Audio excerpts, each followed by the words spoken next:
welcome back to my channel. If you're new here, hi, my name is Haley and you're watching Between the Pages. I have a book review for you today and we are going to be reviewing Woven by Gold by Elizabeth Helen. This is the second in the Beasts of the Briar series, the first being Bonded by Thorns. So yeah, we're going to talk about it. This is going to be very rambly. I have like a whole list of things. So this is my favorite book so far. I am about 200 pages into Forged by Malice, which is the third book, and it's a little slow going, but I am currently binge reading these books. Book 4, Broken by Daylight, comes out Tuesday, so in like 2 days. I don't know when I'm going to post this, but it comes out February 24th. So whenever you're watching this, it may or may not already be out. But yeah, so at the end of Bonded by Thorns, Kaldarian throws Rosalina back through the Briar, back into the human world. He has told all of the princes that she left of her own free will. Well, Rosalina ends up reconstructing a locket that her mom has that actually belonged to the Queen of the Fae. I don't know how they're connected yet. We're still kind of like working that out, but her mother had it and it's basically like a mirror and it allows her to talk to Ezran, and she's like, I didn't leave. Kaldarian like banished me. Like he made me leave. And so at one point I was like, Ez is going to beat the shit out of Kaldarian, because Kaldarian right now, at least where I am in the series, is really starting to piss me off. And I do know that at the end of Broken by Daylight, which is Dayton's book, this one is Farron's because he's the Autumn Prince. So, but we'll get there.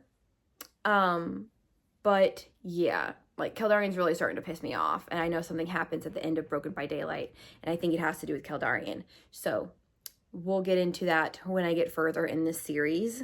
Ez also gets like very protective, and I was like, I fucking love this Ez, because Ez is, or Ezran, it's his full name, is in head to toe armor, so full on like Mandalorian.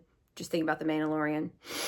And so he's like very closed off, at least in the first book, but like you kind of get to see a little bit more of Ez in this book and the third book, because the third book, Forged by Malice, is Ez's book. So curious to see where that goes.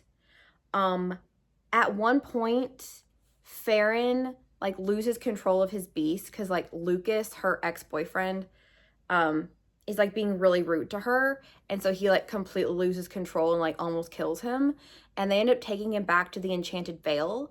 And I was like, I swear to God, if Lucas ends up being someone's mate, like Sarah J. Maas style, I'm going to be so pissed. I mean, he ends up being killed later and then coming back even further later in the book, but yeah, I was so happy because I was like, I don't want him to be someone's mate. Let's not, please, let's not do that.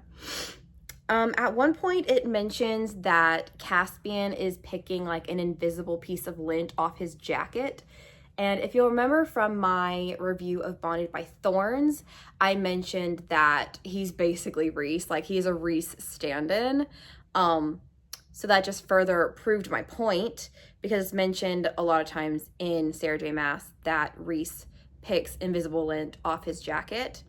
And then at one point I was like, damn, I should have made a bingo board, because we had a fuck it moment, which I think is when Dayton and her like almost have sex for the first time. I can't remember. And then we also have a who did this to you, because she has so Lucas, her ex-boyfriend, at one point like kind of got mad at her when they were like 16, and he carved his name into her forearm, and Kaldarian sees it and is like, who did this to you, basically. And it ends with Lucas being killed, but like I said, he comes back later as like a zombie type thing. And I'm also was like, so what was the point of healing Lucas if we were just gonna kill him? And like I said several times, he comes back later in the book. So I was like, okay, I'll allow it, because I was like, why did we heal him if we were just gonna kill him? Why didn't we just let him die, in the first place?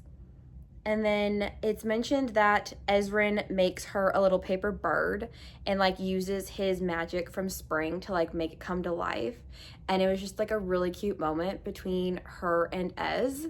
I'm really hoping for more of those moments in Forged by Malice. There hasn't been very many so far, but like I said, I'm only 200 pages in, and that book's like almost 700 pages. So I'm only like 20% into it. But yeah.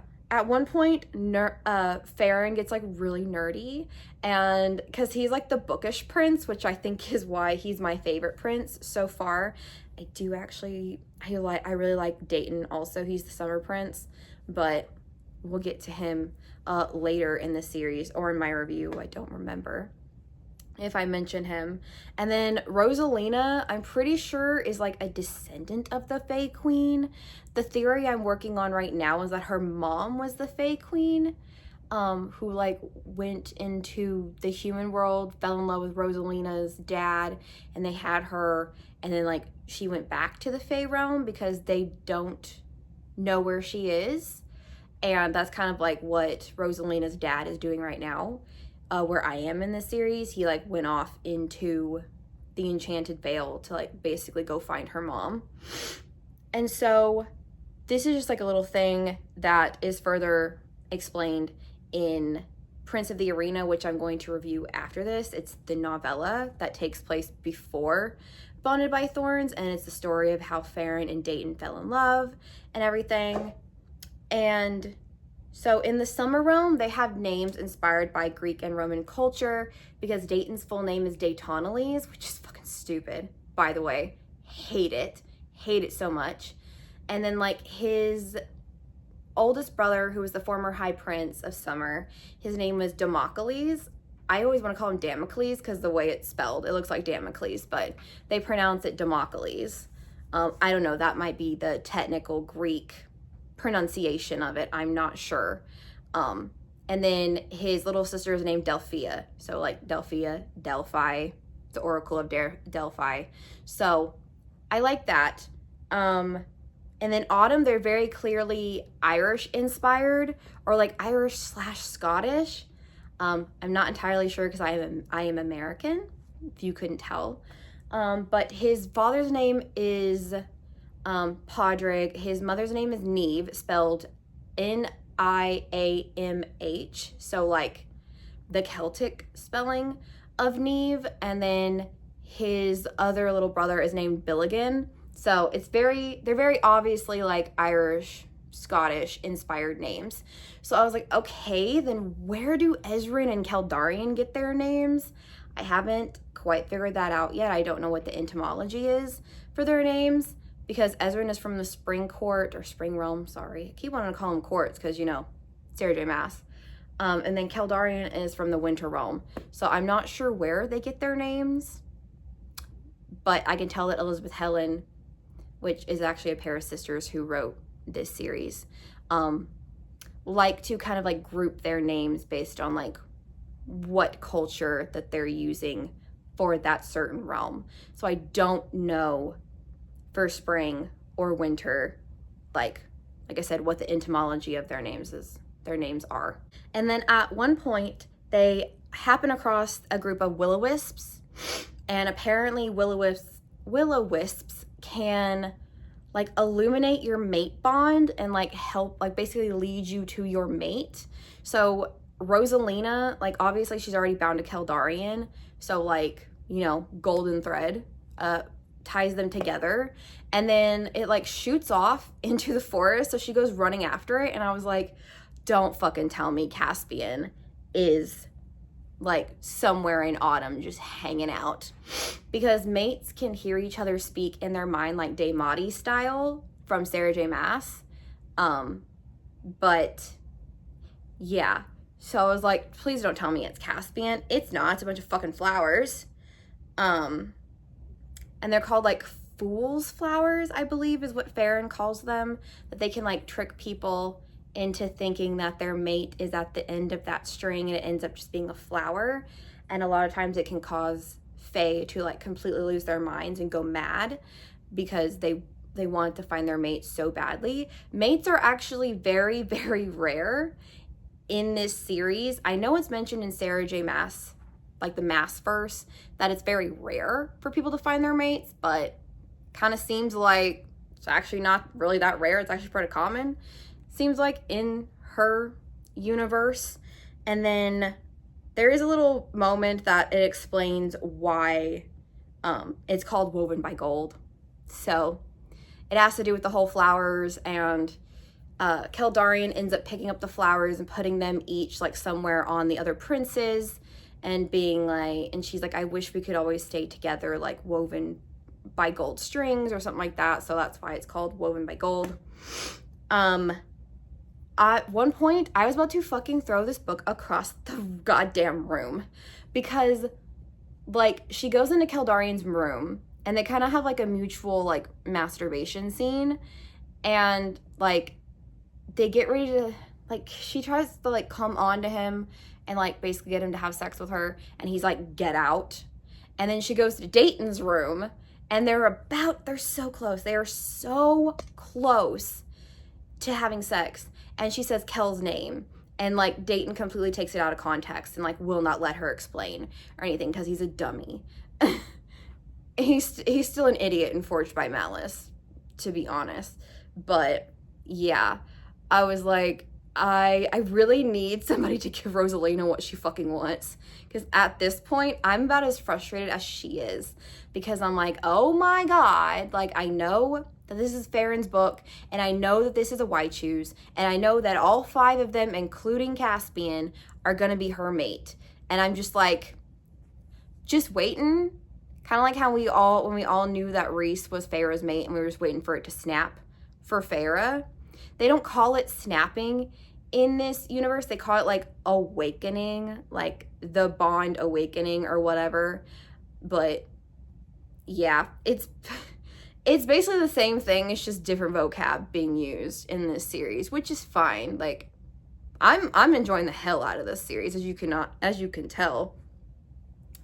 And then also we find out at the end of Bonded by Thorns that Keldarian has made a bet, or like a bargain, with Caspian, that as soon as he like accepts his mate bond with his mate, she's going to be dropped at Caspian's doorstep, basically, which I think is what happens at the end of Broken by Daylight.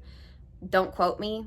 It's just a theory that I'm working on right now, based on what I've seen in the series so far. And I'm starting to think, because they mentioned that Keldarian like betrayed the realm for Caspian, and like now I'm starting to think that that's a fucking lie. Like, again, this is just a theory that I have right now, but I'm starting to think that maybe it was Keldarian who betrayed Caspian. I'm like, who betrayed who? Because we kept getting like drip fed these little bits of lore regarding Keldarian and Caspian's past relationship, and I'm like, I think someone's lying. Like, something is not right. Something is fishy. Something is up. So, like I said, it's a working theory. I don't really have any evidence for it right now. And then at one point when they're in the below, Ezrin takes Rosalina to basically a solarium. He calls it like an arboretum, where it has like a bunch of like plants and flowers, and he goes down on her and he calls her baby girl and like wraps his hand around her throat. And I was like, why do I feel like he'd be into primal play? Like, Ez is one kinky fae, I'm telling ya. I've not gotten any further or anything with Ez and Rosalina's relationship, but I have a feeling that he is kinky, because every little hint is pointing to that right now. Because like, I have a feeling that if he told her to run, he would like chase her down, and it would just be glorious. So I don't know if that's what happens, but I have a feeling that Ez would be into primal play. And then at one point when they're in the below, because they had to make a bargain with Caspian so he could control Farron's wolf, because he's not very in control of his beast. That does change, like, once he accepts his mate bond with Rosalina, but Keldarian is like blackout drunk, and I was like, go home, Keldarian, you're drunk. Like, you need to go home. You need to sleep it off.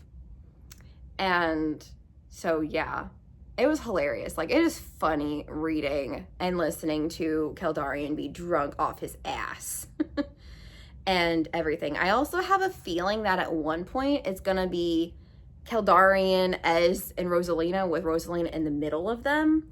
Because at one point,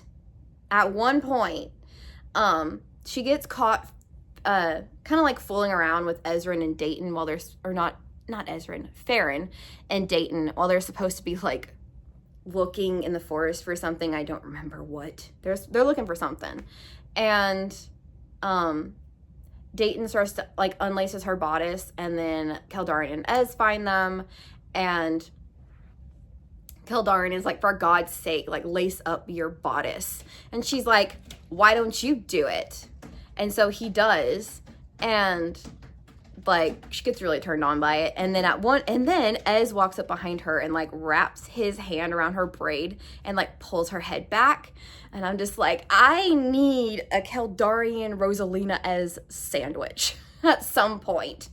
Because in Forged by Malice, what I'm reading right now, like, the first time Farron and Rosalina are back together after him being gone for quite a while, like, Ez like holds her down, like holds her shoulders down, while Farron and her are doing it, basically. And I was like, God, I love this. Because Keldarian also mentions that, like, he gets such satisfaction seeing Ez and Rosalina together, the same way Dayton loves seeing Farron and Rosalina together. And I adore this series. Can you not tell? And then we have to talk about Queen Neve. Fucking hate her. She's a bitch. And so, like, when she ends up dying, like, in the final confrontation with the big bad of this book, it's not Caspian, it's somebody else who ends up betraying them, basically. And like, she dies, and I'm like, I'm sorry, am I supposed to care? Because I don't like her. Because at one point, like, after Caspian's birthday, like, Rosalina makes him a notebook, and Farron ends up ripping it because he's like majorly jealous of Caspian, does not like Caspian, doesn't want Caspian anywhere near Rosalina. So, you know, mating instincts, basically, territorial possessiveness, typical Fae male stuff. But he ends up releasing his control on Farron's beast, and like, he ends up destroying the library in autumn. And like, Neve is like, we have to kill him, kill the beast. And like, everyone's like, lady, that's your son. And so she's like, then he has allied with the below and he's evil and we must take him down. And I'm like, I don't like you. I don't like you. Farron is my favorite prince, so I'm very protective of Farron and everything. I love him so much. And I was like, this is really starting to piss me off. I do not like her. Was not sad when she died. I know you're supposed to be, but I was mainly sad for Farron, but I wasn't sad because she was dead. I was sad because he was upset. So, in a roundabout way, I was upset when she died, but it was mostly just for Farron. And then the cutest thing, after they like find out that like she's broken his curse by like, you know, accepting the mating bond with him, she tells him that she loves him, and then she says, I love you in the starlight way, because it's described like when your mate bond awakens, it's like starlight filling your chest. And so every time they say I love you, they say I love you in the starlight way, and it's just the most cutest fucking thing ever. I really love Farron. Farron is my favorite character so far. And then Caspian shows up and like saves Rosalina, and I was like, Caspian, what the fuck are you doing here? Like, because he's dressed in autumn armor, so he's like fighting on the side of autumn instead of fighting on the side of the betrayer, which again, I'm not going to tell you who that is. It's very obvious at one point, but I'm not going to tell you who it is right now. And then, so yeah. And then at one point, Rosalina, I don't remember what she did because I didn't really know why I said this, but she's a clever bitch. I love her. She's a bit like Rune from Crimson Moth, where it comes out of left field and you're like, oh, you're like really smart. So I really loved her. And then at one point, Kel leaves, and they basically think that he's like abandoning them, and he's like not gonna come back. But he also went to go get the Cryodean Riders, which are basically like this elite cavalry that are like based out of Winter, and they've been like banished because they won't follow the bad guy. So obviously the bad guy is from Winter, but yeah, I was like, well, I knew Kel was gonna get the Cryodean, I don't remember how you pronounce that name, Riders, and basically like comes to the rescue at the last minute. And then you find out she's part Fae. And like there was either an enchantment placed on her or like an illusion to make her think and look like she was human, but she's actually half Fae. And so I was like, I fucking knew it, because like there are so many little hints to it, and like so many things that Caspian says, and the fact that he called her fucking princess when he dropped her at the door of Castle Tree for the first time. I was like, yeah, she's a fairy princess. Like, why wouldn't she be, at this point? And then the final chapter always has the plot twist in it. At least it does in this book and Bonded by Thorns. That Chiron, Ezrin's little brother, who is currently the steward, technically not the steward, but he's kind of like usurped the throne from his father and everything. He's allied with the Below. So I was like, cool, we're going to Spring for the next one, which I kind of knew, because in the front of all of these books, there is art of the characters. And I don't remember if I'm going to pop it up in this video or the next video, but I will pop it up in one of these videos. I have fan art of this one, and then what was going to be in the front of Prince of the Arena. I did read Prince of the Arena. It's in the back of Bonded by Thorns, my deluxe edition. But yeah, that was my incredibly rambly, wow, I've been rambling for like 20 minutes now, about Woven by Gold. It is my favorite book so far.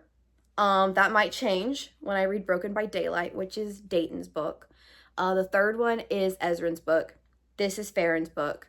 And I think book 5 might be Keldarian's book, and then I think the villain, Caspian, also gets a book. So there are going to be like 7 books, I believe, in this series, and we are up to number 4, because like I said, it comes out on the 24th. I don't know when you're going to be watching this, but... And then the 5th one, Frozen by Stardust, comes out April 21st. I have already pre-ordered that one too, because I am obsessed with this series. So with that, I'm going to let y'all go, and I will see you guys later.